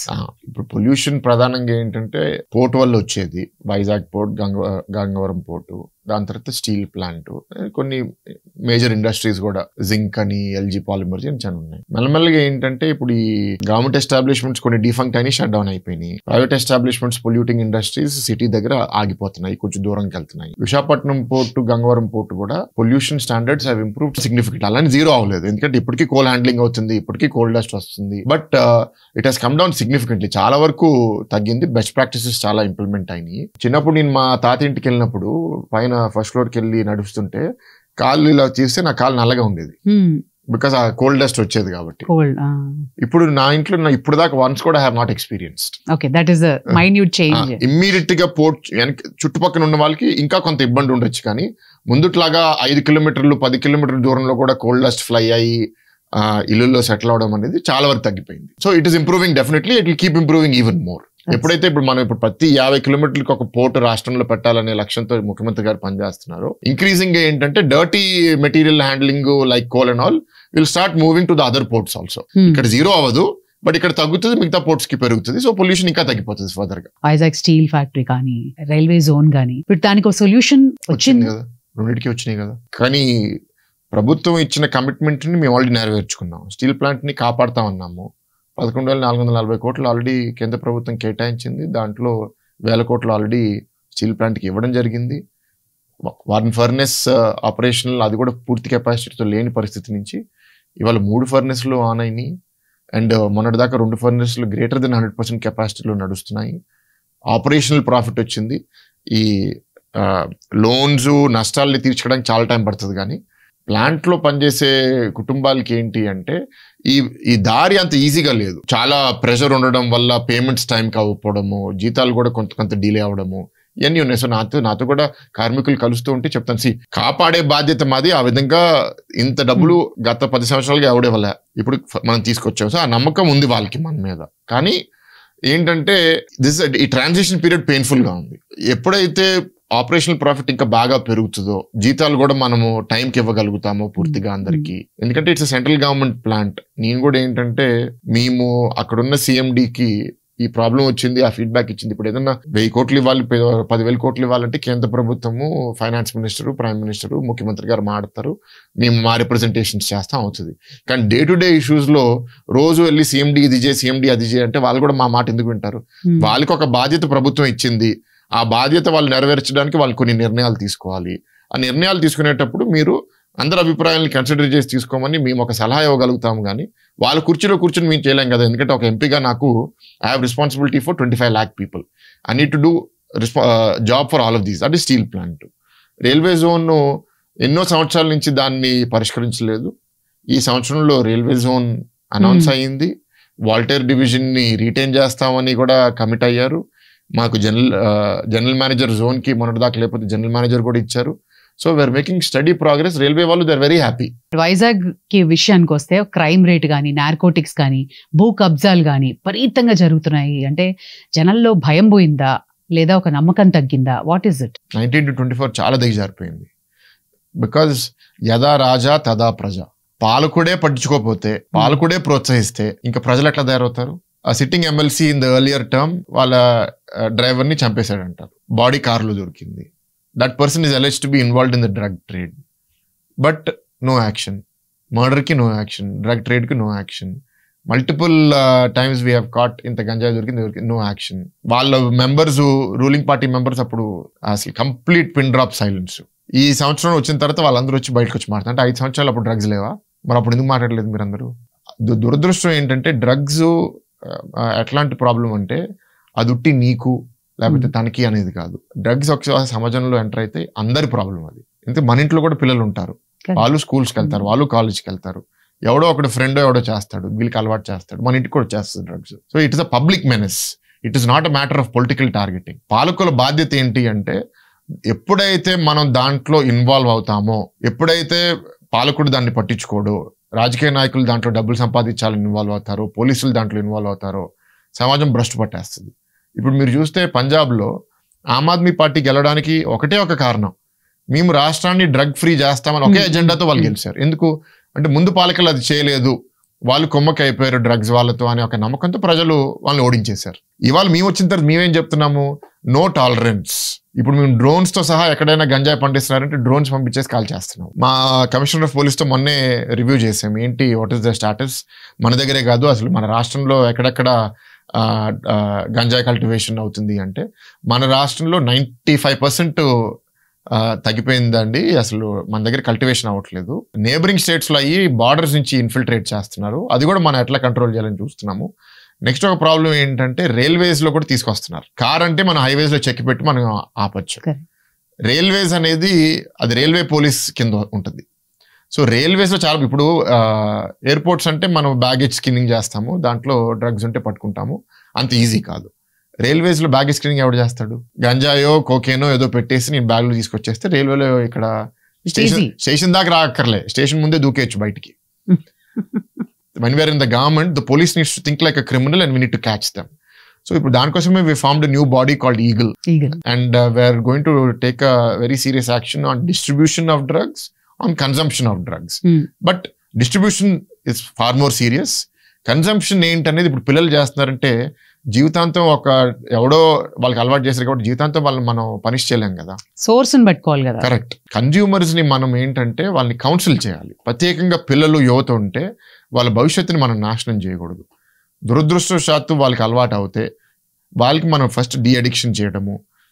Yes, నువ్వు తప్పు చేస్తున్నావు, దానికి నీకు ఎంతో కొంత పనిష్మెంట్ ఉంటుంది, బట్ నిన్ను 15 ఏళ్ళు జైల్లో పెడతాను అంటే that is not a correct punishment for them. ఎందుకంటే వాళ్ళు జైలుకి మనం ఎందుకు పంపిస్తున్నాం, ఎవరినైనా సరే వాళ్ళు చేసిన తప్పుకి తగిన శిక్ష పడితే వాళ్ళు పశ్చాత్తాపడి నేర్చుకుని సమాజానికి తిరిగి వచ్చినప్పుడు వాళ్ళు రిఫార్మ్ అవుతారనే ఉద్దేశంతో ప్రభుత్వం పనిచేయాలి తప్ప punishment for the sake of punishment is not good. Majority role of government or police should be to reform. First సమాజంలో తప్పు చేస్తే నాకు పనిష్మెంట్ ఉంటుంది అనే భయం ఉంటే అసలు తప్పు చేసేవాడే భయపడి తగ్గిపోతుంది. టాలరెన్స్ లేదు. డ్రగ్ కన్స్యూమ్ చేస్తే పనిష్మెంట్ ఉంటుంది, డ్రగ్ డిస్ట్రిబ్యూట్ చేస్తే ఇంకా సీరియస్ పనిష్మెంట్ ఉంటుంది, డ్రగ్ కల్టివేట్ చేసి డ్రగ్ ట్రేడ్ లో ఉంటే ఇంకా you're akin to a terrorist. Vizag లో త్రూ వాటర్స్ ఇట్స్ కమింగ్, అది ఇంకా వర్స్ కదా. Water is even harder. But advantage ఏంటంటే వాటర్ లో వచ్చేటప్పుడు visibility is little bit easier during the day. వాళ్ళు నైట్ టైం వస్తారు. నైట్ టైం ఏంటంటే కోస్ట్ గార్డ్ సర్వీసెస్ పెరగాలి, because we have very long Coast, 1000 kilometers Coast ఉంది. ఆ కోస్ట్ లో ఎప్పుడైనా ఎవరైనా రావచ్చు. సో ఈ అన్నిటికీ technology is coming. we're able to get smart cameras.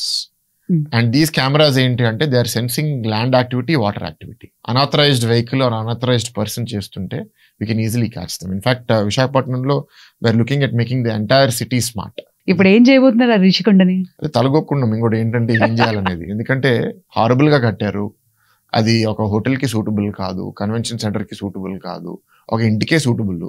ఆ ఇల్లు కూడా ఏంటంటే పెద్ద పెద్ద కారిడోర్స్, పెద్ద పెద్ద ఇల్లుగా కట్ట. ఎందుకు అట్లా అంత వ్యానిటీగా పోయారు నాకు తెలియదు. I didn't feel it was very classy also. డబ్బులు ఖర్చు పెట్టారు కానీ నాకు వెళ్తే అబ్బో అద్భుతంగా ఉందని కూడా అనిపించలే, గాడీగా ఉంది, అన్నం కూడా రాలేదని అనిపించింది. So in always it's a failure. So దాన్ని రివైవ్ చేయాలని ఒక సూటబుల్ పర్పస్ రావాలంటే మళ్ళీ ఇంకో 40-50 కోట్లు ఖర్చు పెట్టాలి. అది ఆ ప్రైవేట్ పార్టీ ఎవరు ఖర్చు పెడతారు, దాన్ని ఏం చేస్తారు, ఏదో ఒక నిర్ణయం తీసుకుని ప్రభుత్వం వెళ్ళాలి. ఎప్పటి నుంచో మేము కూడా ఏంటంటే అది ఐడిల్ గా ఉంది, ప్రొడక్టివ్ గా వాడితే బాగుంటుంది అనే భావన ఉంది, కానీ ప్రొడక్టివ్ గా వాడడానికి వాళ్ళకి అట్లా, అది దురదృష్టం. The most important person in your life, NT Rama Rao గారి గ్రాండ్ డాటర్. మీ వివాహం అయింది, బట్ నౌ తేజస్విని గారు ఎలాంటి రోల్ ప్లే చేస్తున్నారు? I'm a weekend husband. So Monday to Friday Vizag parliament ఉన్నప్పుడు, Monday to Friday Delhi. Weekends I try to come to Hyderabad because ఇక్కడ ఉంటారు తేజస్విని, మా అబ్బాయి ఆర్వీర్ ఇక్కడ ఉంటారు, ఇక్కడ చదువుతారు. సో డెఫినెట్గా ఆ డిస్టెన్స్, ఆ బాధ ఉంటుంది ఏంటంటే కలిసి ఉండట్లేదని. దానికి అనేక కారణాలు. ఒకటి, తన వృత్తి ఎక్కువ ఇక్కడ, she involved more with her father and in the entertainment side, unstoppable షోలో ఇన్వాల్వ్ అయింది. మూవీ ప్రొడక్షన్ లో కూడా she presenting the latest movie. And మా అబ్బాయికి కూడా ఏంటంటే విశాఖపట్నము లో ఒక ఎంపీగా నేను ఉంటే నా కొడుకుగా గుర్తింపు ఎక్కువ ఉంటుంది. తను ఒక ఫలానా కొడుకుగా పెరగడం నాకు ఇష్టం లేదు. తన ఒక యావరేజ్ కామన్ మ్యాన్ లాగా పెరగాలనేది నా కోరిక. ఎందుకంటే డబ్బు పవర్కి దగ్గరగా పెరిగితే పిల్లలు పాడవుతారని నా అభిప్రాయము. ఇక్కడ హైదరాబాద్లో నువ్వు 1000 మందిలో నువ్వు ఒకడివి. So you can have a normal simple life.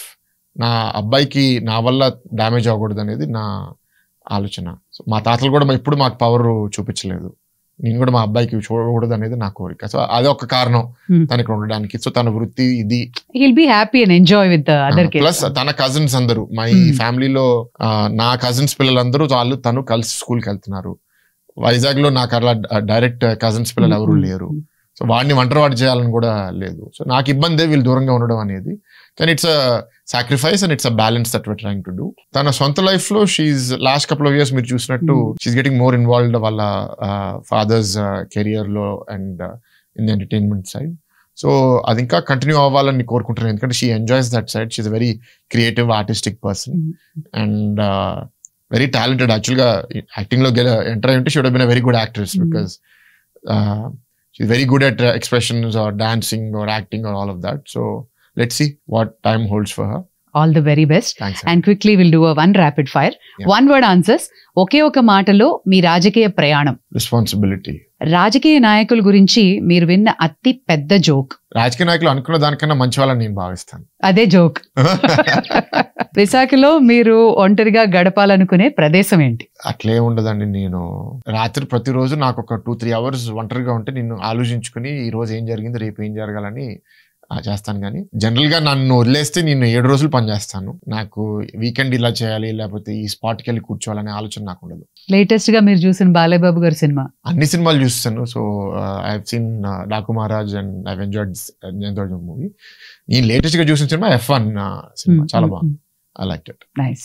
Okay, అధికారంలోకి మీరు వచ్చాక మీకు తగిలిన అతిపెద్ద షాక్ ఏంటి? షాక్ ఇదే, తలజుట్టు పెరిగిపోతుంది అంతే, అంత తొందరగా ఏజ్ అయిపోతున్నా ఏంటి అనేది. 2029 లో ఆంధ్రప్రదేశ్ ఎలా ఉండబోతోంది? 2029 లో పాయిస్డ్ ఫర్ టేక్ ఆఫ్. ఇప్పుడంతా damage repair, building fundamentals, take off కి రెడీ అవుతుంది 29 లో. 29 to 34 మా బాధ్యత టేక్ ఆఫ్ చేయడం, చేస్తాం. I really wish you all the best. And one message to our viewers and of course your fans. నాకు static గా ఉండడం ఇష్టం లేదు. So I learn a lot from feedback, criticism. I enjoy that. నేను shy away చేయను. So give me all the feedback that you would like to give to all the people who are watching this video. Superb andi. Thanks for your time and thanks for that unfiltered one. Thank you. And thanks for pushing us and giving so many insights. Thank you. Thank you Bharat garu. Thank you so much.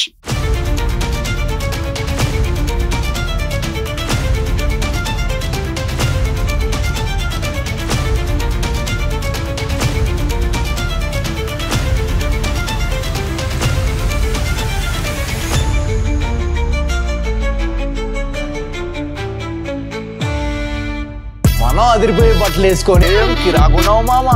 Chanda Chanda Chanda boll ray. Quality best, బెస్టర్, bestest, rate తక్కువ, తక్కువెస్ట్. పండగ కాకపోయినా KLM లో ప్రతిరోజు పండగే. 365 days offers.